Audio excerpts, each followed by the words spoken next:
Nous le disons depuis le premier jour de la guerre à Gaza, une vie vaut une vie.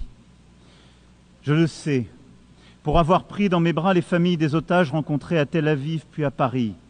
Et je pense à cet instant à la mère d'Eyatar David, otage affamé et montré à la foule par ses bourreaux. Je pense à Nimrod Cohen, otage de 19 ans dont je viens de saluer le père. Je le sais, pour être allé aussi au chevet des victimes palestiniennes des opérations militaires israéliennes, réfugiés à Al-Arish, des femmes, des enfants, dont je n'oublierai pas le regard. Je le sais, pour avoir rencontré des jeunes de Gaza accueillis en France, et je pense à Rita Baroud, qui aurait dû être avec nous aujourd'hui, et qui continue de témoigner de la détresse de ses proches à Gaza. Une vie vaut une vie. Et notre devoir à tous est de protéger les uns et les autres, devoir indivisible comme l'est notre humanité commune.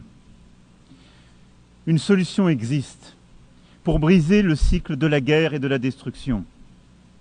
C'est la reconnaissance de l'autre, de sa légitimité, de son humanité, de sa dignité.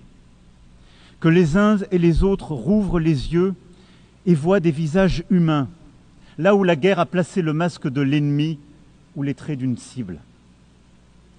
C'est la reconnaissance qu'Israéliens et Palestiniens vivent dans une solitude jumelle, solitude des Israéliens après le cauchemar historique du 7 octobre 2023, solitude des Palestiniens à bout de force dans cette guerre sans fin.